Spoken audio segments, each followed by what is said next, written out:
Hey, this is Matthew Armstrong with DitchYourBox.com.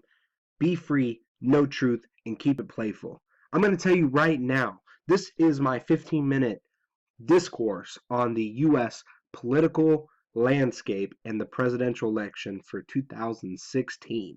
Okay, so I'm going to jump in, and I'm only going to deal with the key players here. There's going to be one player that you would consider as not a key player, but I'll explain why he's a key player to everyone like you and me. But you've never heard about his candidacy. And there's a reason for that. But first, let's talk about the key players. The reality is, years ago, before even Barack Obama was elected president, I actually predicted that Hillary Clinton would not gain the presidency, although she seemed to be the favored Democrat way back before anyone ever heard of Barack Obama. I was suggesting that Barack Obama was going to become the president and that after that, Hillary would be elected. Now, things are aligning right. And why I thought that, you might say, well, that's hindsight now. It's easy for you to say. I promise you I said it then, but it doesn't matter because I didn't make a video. That's why I'm making these videos now. And I honestly should have made this video a long time ago because some of what I'm going to tell you now, you're going to be like, well, that's somewhat obvious. But I promise you, if you actually understand the thinking that I have behind why I'm thinking what I'm thinking, then you're going to see that the same thinking applies to the future candidates and presidencies and so on. Because some of it is going to sound kind of crazy. But it's not crazy. It's just reality. Okay, so let's get started.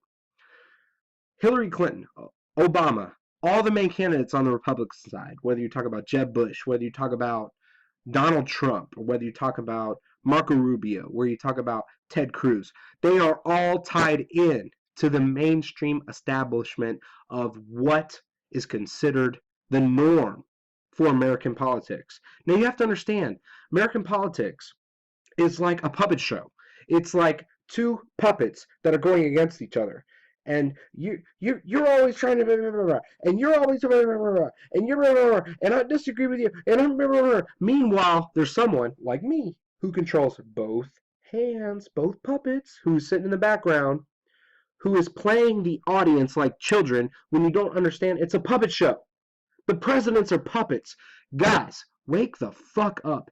When is the last time you heard a president speak without a speechwriter? Just let this sit in because this is something I'm like, how are we not talking about the obvious? Like the fact that everything you hear spoken at a national presidential press conference, any time that Barack Obama or George Bush, for that matter, I'm not Republican or Democrat. I'm trying to break the mold. We got to get out of this left versus right paradigm. But here's one of the factors. These guys don't write what they say.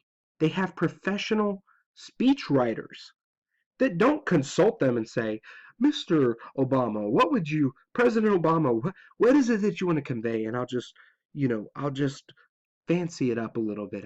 I'll make it more polished for the audience you're trying to reach. No, they write the script from a marketing perspective.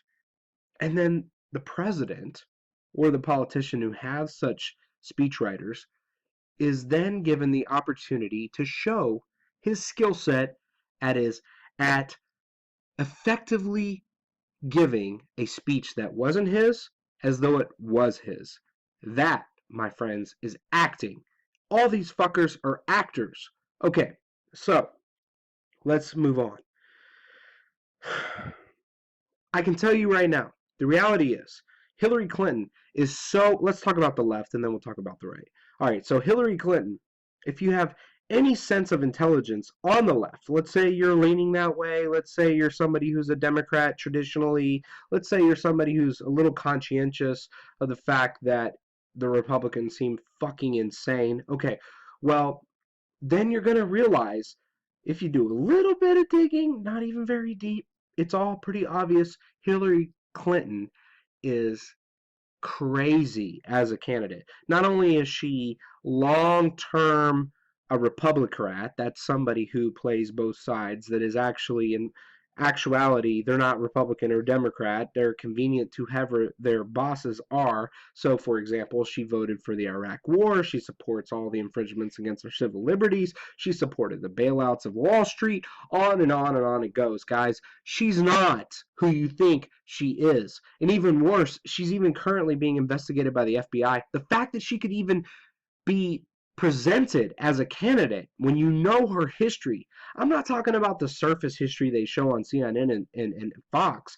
I'm talking about the stuff under the surface they would never show you, that go all the way back to when Bill Clinton was a governor of Arkansas.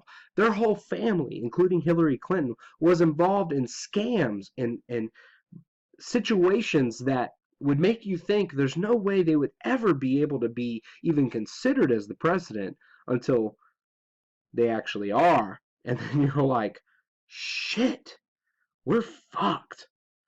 Unless we all wake up.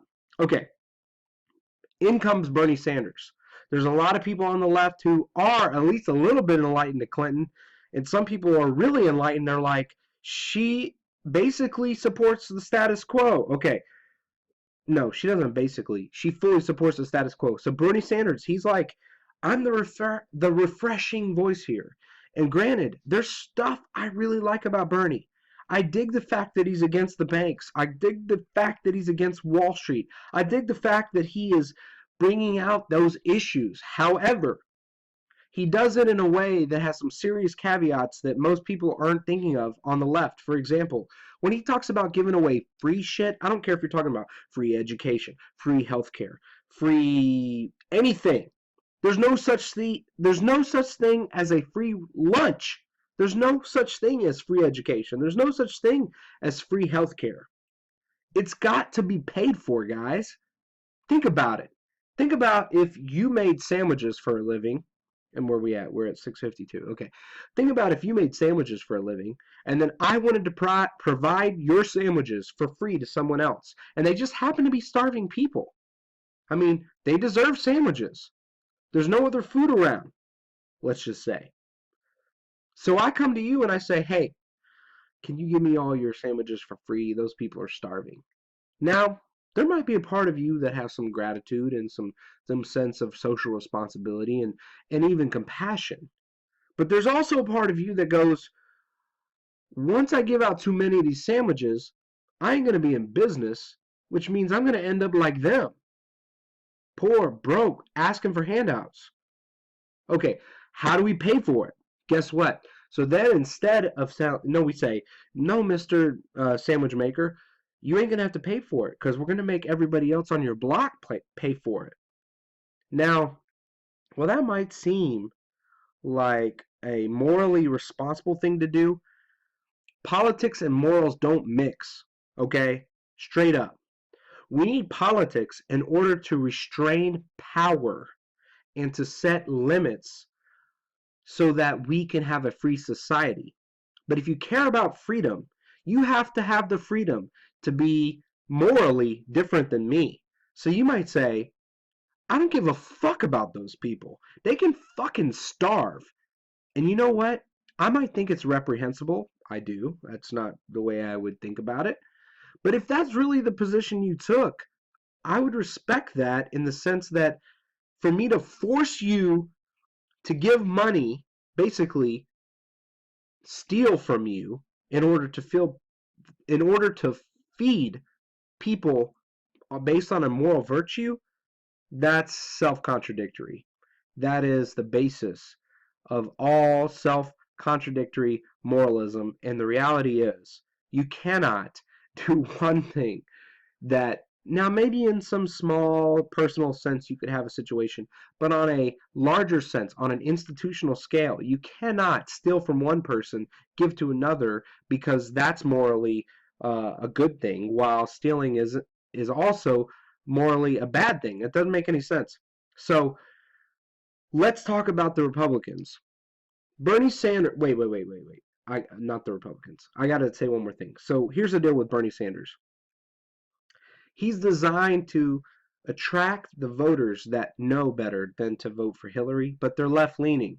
And what's going to happen is Bernie Sanders is going to suck all that energy in, and then he's going to say, Let's support Hillary because at least he's better. At least she's better than the Republican candidate, the Republican nominee. Who's that Republican nominee? Take a guess. Now, I predicted this long before, even when he was way back in the polls. Donald Trump is designed to be the nominee. In fact, he's designed to be the nominee so that Hillary Clinton will be president. Why do I say that? For two reasons. One, Donald Trump is an actor. He's an actor of actors. I mean, the Joker comes from, he has his own TV shows. He's using his brazen character, his like go get 'em attitude to draw in the kind of people who resonate with that, while actually putting in these messages that you're not even catching, that are underneath the surface, that while he sounds like he's standing up to power, he is actually taking those audiences that are drawn to something different than the status quo and impregnating their minds with the status quo. Crazy, right? Let's just take one example. Civil liberties towards regular, ordinary Americans. We have been moving slowly but surely along a path of totalitarianism where the Constitution granted me and you rights so that the government could not infringe against them. Okay? We've seen those eroded to the point where we're all being spied on. By the way, there's laws on the books. There's this thing called the Bill of Rights that protects you and me. That if we're not guilty of a crime, if we aren't suspected of a crime, you can't just like take our shit. You can't just spy on us. And there's a reason why that's really profound. There's a whole bunch of stuff in the Bill of Rights that most of you have never even heard about or even read. Don't feel bad. I was one of those people too. And I got enlightened to it, and I'm like, holy shit, the Constitution matters. It's a big deal. Donald Trump, while acting like he's anti-establishment, is actually suggesting that things like being able to profile Americans based on their race or their religion, also being able to take away our civil liberties based on suspicion, that should be the norm. That's not anti-establishment. That's exactly what the establishment has been doing. Now, granted, he's couching the whole thing within this message that seems like he's different from the rest of the pack, right? Now, the bottom line is, you cannot explain in any rational way why a candidate such as him would get 25 times the coverage of all other candidates while not being actually questioned on the severe, the detrimental, the most critical elements of his campaign that do not align with all the shit he's saying.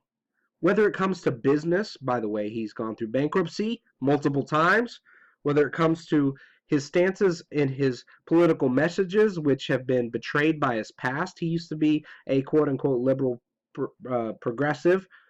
Whether it comes to his stances on healthcare and so on, so on, so. It doesn't matter what you look at. He is an establishment candidate that is coming off as though the one that is the most radical, the most extreme, and that, my friends, is on purpose. He knows what he's doing.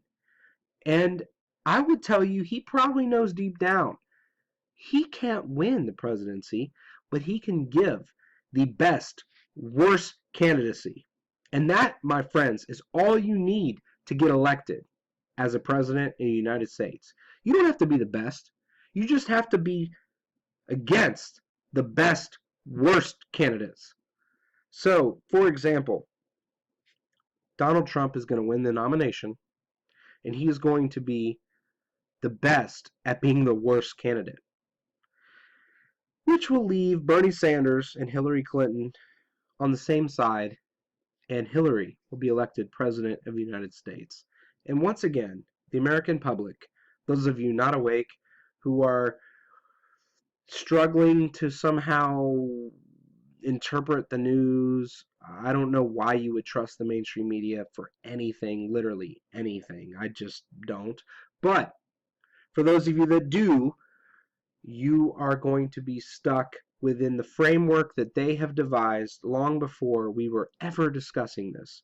And that, my friends, is my take on the 2016 presidential election. Much more to be said, but I'm out for now. Thank you much. This is Ditch Your Box, Matthew Armstrong. Be free, know truth, and keep it playful.